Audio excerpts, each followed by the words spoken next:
Welcome to the Be Kind podcast with your host, Joe Kirkner, presented by the Animal Advocates of South Central Pennsylvania.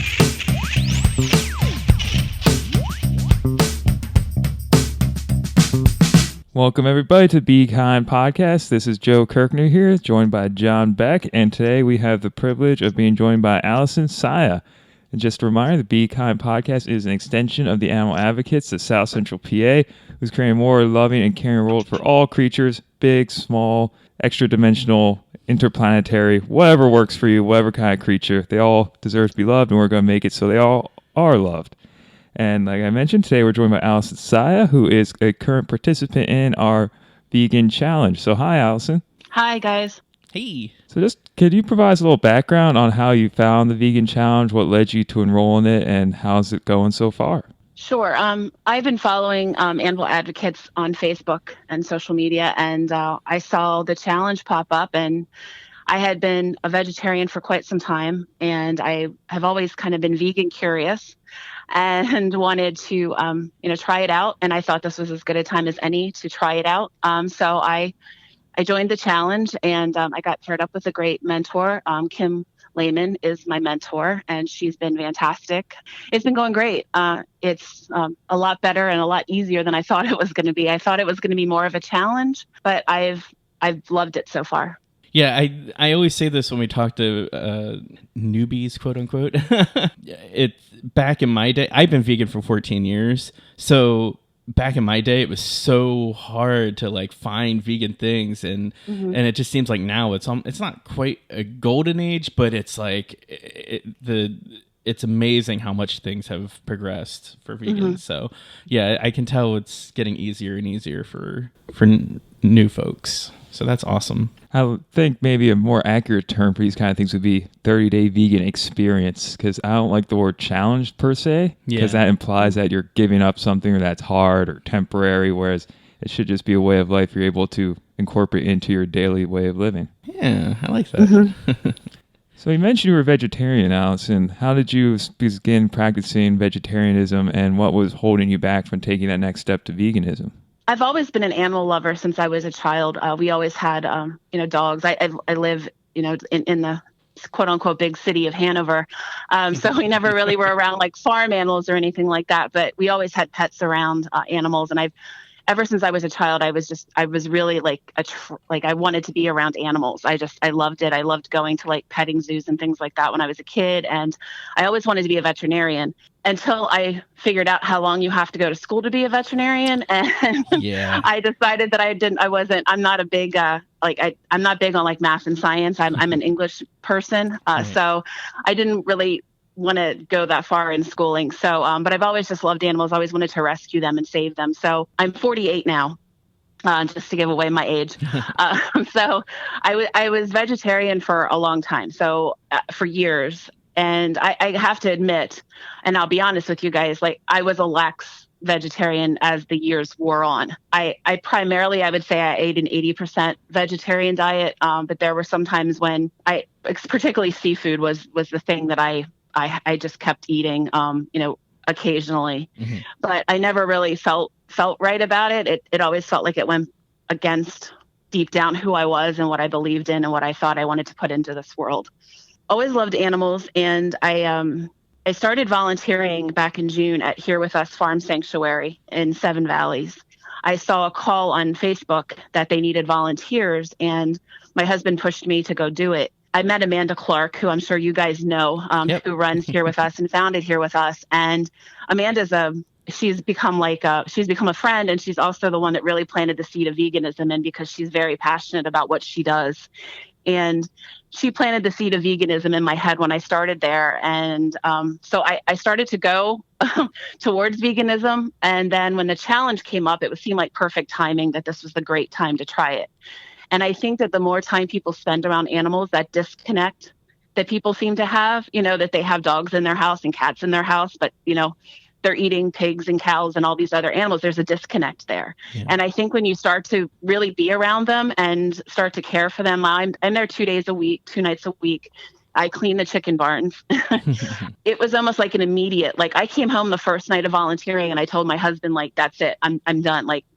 I'm at least going to be a vegetarian for the rest of my life. And I'd love to go vegan because Amanda actually schooled me on a lot of the horrors of the dairy industry, which I think there's also a disconnect with the world at large. They think that if an animal's not actually killed for food, that it's okay, Right. milk or whatever, but they don't see the other things that go on that in the dairy industry. And Amanda really opened my eyes to that. And like I said, just being around the animals, I've formed such an attachment to the chickens, and I'm a huge pig lover. So the pigs at the farm are my favorite. And I just felt like I said, once I started to be around them and form relationships with them and bonds with them, there was no difference for me from, the cats and the dog I have in my house to the animals that were rescued at the farm. That's why I decided to go vegan and do the vegan challenge and plan on continue the vegan lifestyle. That's amazing. And another thing that happens too when you're around those animals is you start to realize that they all have personalities, and then you really start to bond with them. And yes, like I was telling you last night, with Here With Us, they have, well, they're not calves anymore. I guess they're pretty much adults at this point, but Rufus, I absolutely love Rufus. He's so cute. And he every time he sees me, he's so excited. And it's just, you get that bond, and it's like, wow, how do people eat these animals? Because they're just so amazing. It's and I think for me, one of the big things was when I actually physically drive from Hanover to Here With Us, I have to pass this dairy farm. And the dairy farm has I think they're called veal crates. I think, where the little calves are like two to a little tiny pen and a little hut. And when you pass them and you see them, it literally breaks my heart. I feel like I carry it around with me the rest of the day. I just can't stop thinking about them. And then I go to the farm and I see the cows that are Here With Us, and the way they're, they just actually installed a new fence the other day. They actually have a whole huge space now that they can roam around in. And I was actually there when Amanda led the cows to the new space, and they were kicking up their legs. They were so happy. And then I had to drive back home, and I had to drive past those poor calves in the veal crates again. And I honestly, and I'm not lying here, I actually cried on my way home. I believe it. It just really touched my heart. I work in fundraising, and a lot of times you have to find different ways to appeal to people's emotions to get support, whether it's monetary, volunteer, advocacy, or otherwise. And there's a saying that one death is a tragedy, a million deaths is a statistic, and that's unfortunately the case with a lot of this animal advocacy work. Is you can sit there and tell people till you're blue in the face the millions upon billions of countless amounts of animals that die for our palate pleasure, and it won't resonate at all because it's just such an astronomical number that it doesn't mean anything to anyone. You can't comprehend 100 billion or a million or even 1,000. Those numbers just aren't able to be pictured in our consciousness. But when you have that singular story of a Rufus or a goat or a chicken or a pig that really speaks with you, that is what sticks, and that is what gets people to take action and make change. So that's why a lot of these stories we hear are from people who go to these farm sanctuaries and see these animals and as an individual rather than just a part of a collective herd that's eventually going to be killed and processed into commodities for our consumption. Yeah, and that's why I do a lot. I'm very active on social media. I'm one of those oversharing people on social media, but that's why I post so many pictures of the animals at the farm when I on my volunteer days, because if I can just get one person to think about maybe what's on their plate at night, I just saw this picture on Allison's Facebook or Instagram. If I can even just change one person's mentality to be kind and to live a compassionate life, it's worth it. So I tend to overshare just to kind of get those personal stories across. And I think that's really, really important. Yeah, it's a great way of activism without having to leave your house, which is nice. Yeah. I think that's a great thing that you're doing there. So yeah. And you've been doing that even before the vegan challenge too, which is right. Yeah. Yeah. So. Yeah. I've been kind of I've been sort of into animals, like I said, for my whole life. And I remember my senior year of high school, actually, I didn't go to senior week. I actually went to DC and did a march for the animals. Oh, wow. They used to have them. I graduated in 1990. So this was 1980. I think it was 1990 is when I went. Okay. And my mom took me down and we did this whole march for the animals. So I've always been really vocal, in promoting animals. But like I said, it didn't feel right that I was saying, okay, love all animals, but yet I didn't make that step towards veganism. Right. So now I feel more at ease with myself because I did take that that next step. Wow, that's awesome that you were doing that even, back then. That's really Yeah, way back in the 90s. That's great. That's around the time I started too. So yeah, that's great. I'd imagine a lot of potential vegans are curious as to what practical changes you made in your life as you made that transition from vegetarianism to veganism. How did that affect your day-to-day living or your meals or actions or even thoughts and interactions with other people? I think when I first started, to be honest with you, like on September 1st, I went out to Giant, my local Giant store, and I stood in the like organic aisle, and I actually almost started crying. Like I actually messaged my husband who was at work, and I was like, I have no idea like where to even start. Like I didn't, it just felt, because I did not realize how much dairy products are in things you would not think of, like snacks or milk powder or whatever, like just little things like that right. I never even thought, had those type of ingredients in it. At first, it was a bit overwhelming to me to get things and to be able to eat, in a way that was easy for me, I guess is the word. But then as I started, with Kim, she's been texting me and been great with support. And Amanda always answers my questions. And I kind of realized, I can get almond milk and it doesn't taste that really any different than cow's milk. Yeah. And I was actually surprised and I think we had mentioned this before, when I was a vegetarian back in the 80s, when I started, it was so hard to kind of you went to a restaurant and you got like French fries or something like that, yep. Or, a baked potato or something like that. Or salad. Yeah, exactly. And it's like now, you go and you got almond milk, you've got oat milk, you've got all these other soy milk. Mm-hmm. So I think there were just so many options now. And I think for me, I've always been a big lover of vegetables. So I think I've actually been having fun. My husband actually didn't sign up for the challenge, but he's been doing it with me. Oh, nice. To be supportive, because he doesn't want to sit there and, he's pretty much vegetarian now as well. He wasn't before. Wow. He actually started when I started it here with us because he came with me a few times and he realized he started connecting the dots as well. And so he actually went vegetarian. And now for this month, he's actually been vegan with me. That's so awesome. We love to try out new recipes. So, I go online and I, find videos and recipes, and I just like to try new things. And I think it's actually just easy right now. And I think it's actually fun, to try new things and to try to get, certain flavors out of. And I just got something, I don't even know what it is. I found it at Wegmans last week, but it's like an egg replacement. Like you mix it with water. Mm-hmm. Is it Follow Your Heart, possibly? Yes, it is. Yep, that stuff's pretty awesome. If the best thing to do if you really want to get that eggy taste is to add there's a black salt. I forget the actual name for it, but it has almost like a sulfury taste to it, so it helps make that eggy taste come out in that. Yeah, thanks it's really for the good. Tip. Yeah, no problem. But I had this cake mix in my cabinet, and I was like, I'm going to try this, and I made it, and it looked I made cupcakes, nice. And they looked exactly like normal cupcake, dairy with eggs in them, and they tasted exactly the same. There was no difference, and I think it really opened my eyes how people have this notion that vegans are. They just eat, they just chew on carrots or, munch on some kale or something. Not that there's anything wrong with that. Right. But there's so much out there, right? There's so much, going on and Beyond Burgers. I mean. If you ever come to York, right now at Grocery Outlet by Gabriel Brothers, they have Beyond Burgers. I'm not trying to promote their store or anything, but they have this sweet deal going on right now. It's 2 for $5. Oh, wow. Yeah, that's amazing. Someone's going to be listening to this a year from now and hear that and go, damn you, John. Yep, sorry. It's a little dated. Sorry. I'm a big proponent of #Team Ripe Bananas for egg replacers. Yeah. There's, like Joe said, that's awesome. There's that he brought that up because there's so many different ways of making an egg if you're doing baked goods, like applesauce or like peanut butter. Like the egg itself is basically a binder. So right. So all you need to do is find something to bind it with, like, bananas.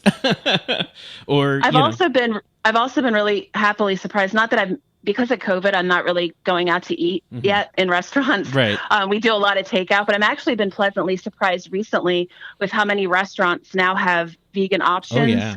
Or, they'll have a vegetarian option that they say can be made vegan, which, like I said, back in the day when I was just starting out as a vegetarian, there weren't even many vegetarian options. So it's been really, my son is actually both of my sons are vegetarian. Oh, nice. So you got a whole veggie thing going on there. That's great. Yeah, my youngest son actually went vegetarian at 5. Oh, wow.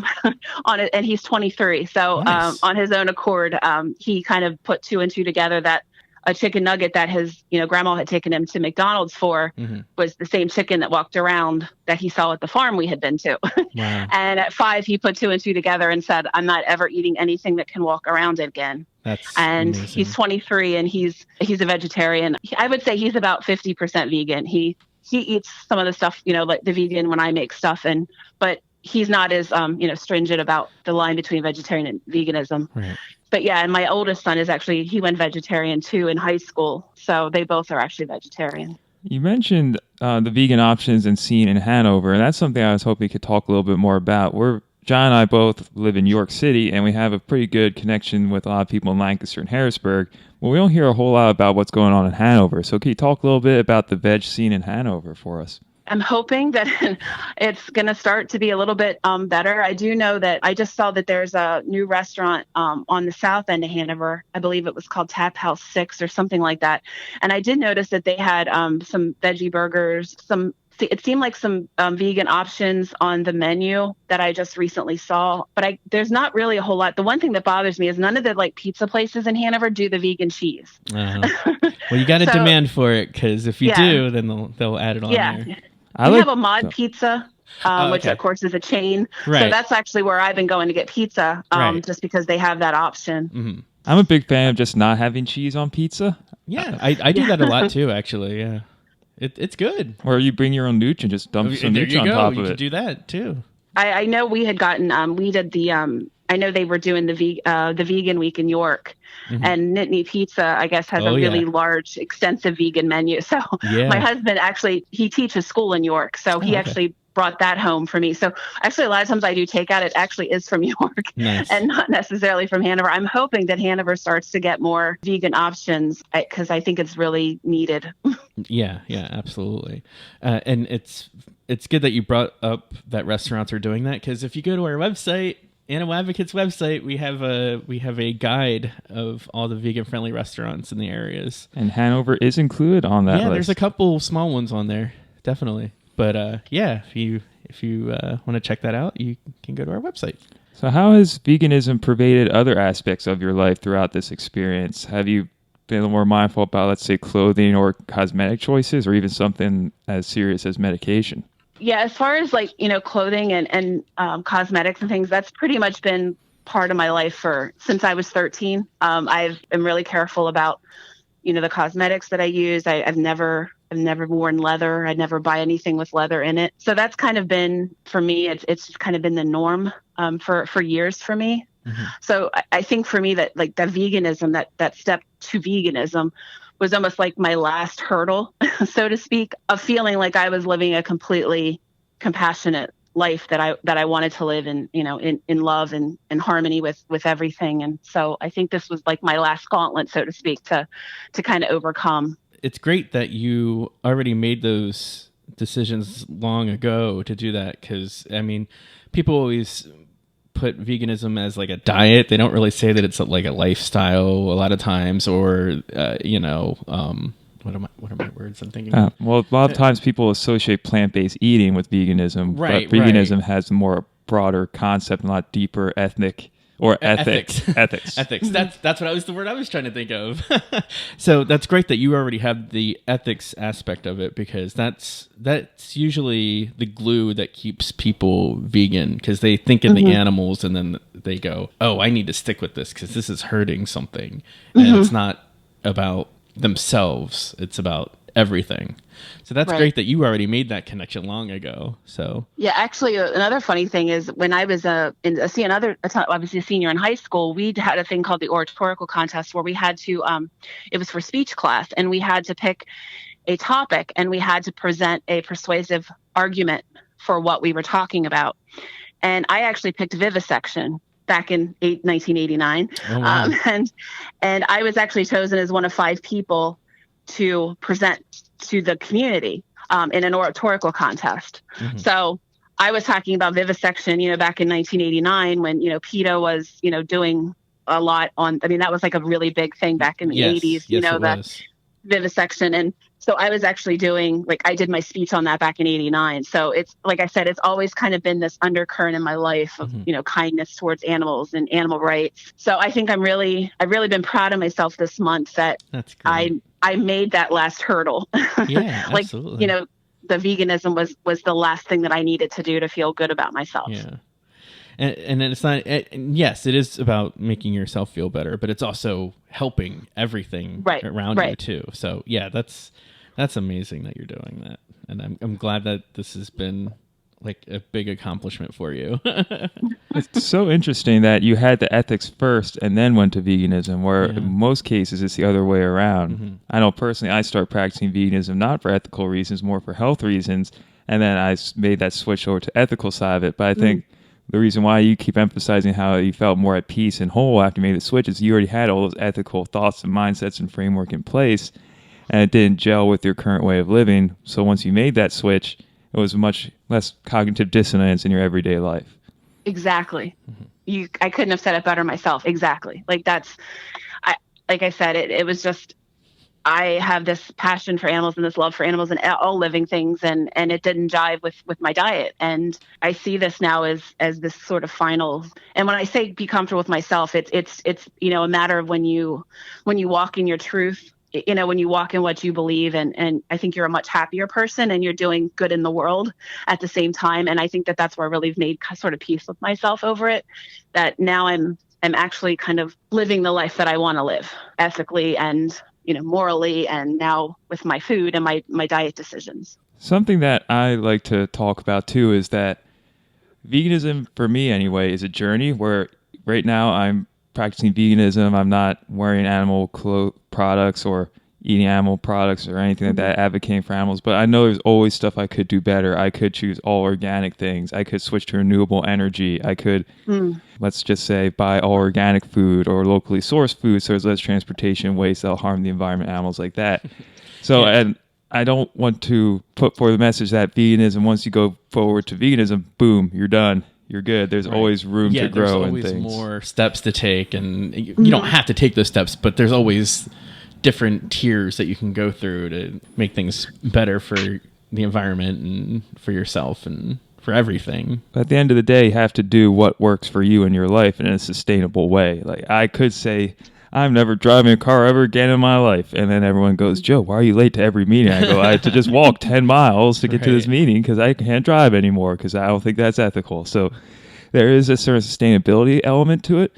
And I want to get a feel for what you think your next step is on this journey towards the most ethical, sustainable life possible for you personally. I think it is. I mean, we really shop at, I try to shop at, as far as produce goes, at like local farms and things like that. We try to buy organic products.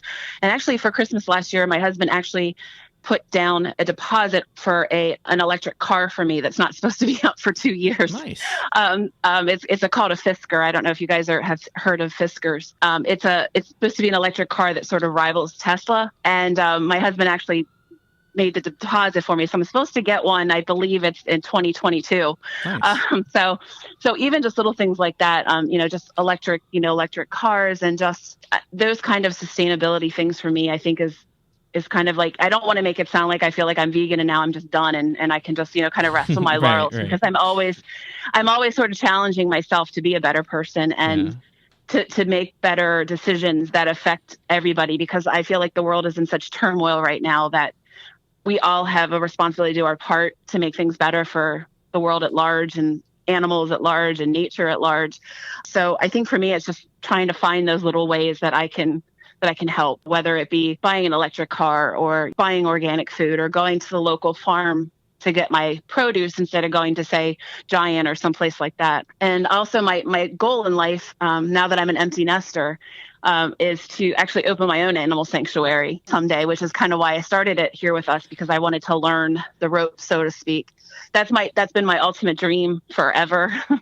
But I'm actually a full-time caregiver for my mom who has late-stage Alzheimer's. So that's my full-time gig, which is why I'm not real flexible to be able to just go out in the drop of a hat and do things. Now that my kids are gone, I have my mom that I take care of. So I'm kind of tied right now to her care since my dad passed away last year. Ultimately, down the road, I'd love to have that sort of small sanctuary and really educate people on their decisions and animals. And I know the animals, affect climate change and all of that kind of stuff. I think it's all, of course, it's all rolled together. And I'd love to somehow be some sort of a voice for that and educate people on that. I've learned that in my life that, we all take different paths and we all have purpose. And sometimes our purpose changes as we get older. Mm-hmm. And, now that I'm nearing 50, I feel that that's like my greater purpose is to help the world at large, as far as animals, climate change, just to make the world a better place for my sons and, their children that come along. Right.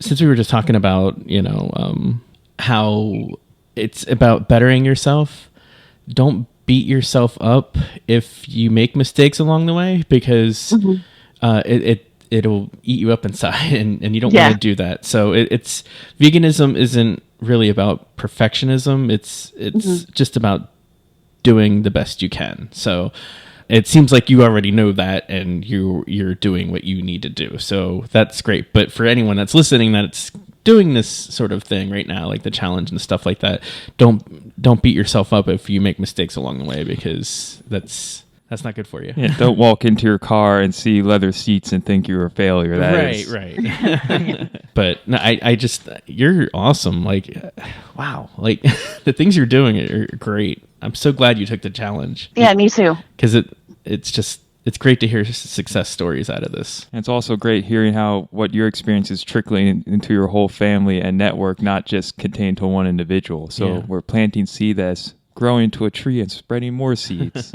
Like I said, I just try. I think it's just so important to just let people know, and I, what you said about perfectionism, I think for the first week, I was kind of like kicking myself sometimes because like, I think I accidentally, like I picked up the wrong cheese and I put it on like my pasta. And I was like I picked up the Parmesan and it was the regular Parmesan. It wasn't the the vegan Parmesan. And I really got upset with myself. And I'm like, wait a second. It's just just cheese. Like it's not the end of the world. And I actually like my son brought me lunch from Taco Bell the other day, and Taco Bell for some reason, sorry Taco Bell, but they never get the orders right. So I think that's a common thing. I asked for nachos with no cheese and they had cheese all over them, and I got really upset about it. And my son's like, Mom, it's just cheese. Like, so I think that's a really good point that you made, that it isn't about perfectionism. It's about, doing the best that you can do and such a thin line we walk as vegans, where we have to show people that the impact of dairy products is huge and significant and terrible, but then at the same time we have to be compassionate towards people trying to live a more compassionate lifestyle and not berate them and really just get at them for making mistakes or eating like the ones you just mentioned. We can't just throw people under the bus and stuff like that just for mistakenly put on the wrong cheese, because that wouldn't be a sustainable movement or lifestyle that they'd want to be a part of. But at the same time, we have to advocate for the animals and say this is also terrible. But I have no answer, and that's not really a question, just an interesting observation I was thinking of. Yeah. So is there anything else you would like to add before we head out of here? I'd love for people to follow me on social media, if I could say that. Absolutely. At Allison, it's ALLISON_Saia, SAIA, on Instagram. And I do run a business where I help people write books. So just throwing that out there. Yeah, please. I am a writer, and I also own a business that I do virtual assisting, which is a huge thing right now with people working remotely. Oh, yeah. So I help clients sort of take care of the odds and ends of their business. But as I said, I am a full-time caregiver to my mom. So that's basically my full-time gig. Everything else kind of falls in around that. That's fantastic. I love for people to follow along with me and my journey. And I've been trying to post some vegan recipes and just showing people that. And the funny thing is, I've been posting stuff on my Facebook, like things I made. Like my husband and I made chicken and waffles the other night with mashed potatoes and gravy. It's all vegan. And I posted a picture, and people were, my friends like messaged me. They're like, are you sure that's vegan? Like, and I do it, like I said before, because I just want people to know that it's not maybe what they think it is. And maybe it's something that they could try. Right. And that's just been a goal of mine, is to is to just promote it and let people know that it's, it's a great it's a great lifestyle. It's not just a diet. It is a lifestyle. Yeah. And it's fun too. And like you said, you're experimenting with foods, and people, like you said, people aren't thinking, oh, that can't possibly be vegan, but it's like, boom, here it is. And I just love, that's the fun part of veganism, is the food aspect, because there's so many things you can do, and people are just like, what? And then they try it and they're like, what? Yeah. So yeah, that's great that you're doing that. All right, Allison. So thank you so much for all your time today. We're coming up on half an hour, and we don't like to keep our guests too long away from their busy lives, especially someone like you. I imagine you have a million things to run off to and go ahead and do. But I'll put all the information of how to reach you in the show notes. And if you'd like to reach us, you can either message the Animal Advocates Facebook page or send an email to bekindpodcast@gmail.com. And make sure you like, follow, and subscribe to us on Apple, Google, Spotify, and Podbean, or wherever podcasts are sold. We'll probably show up in those feeds too. And thank you, everyone, and have a fantastic day. Bye. Thank you.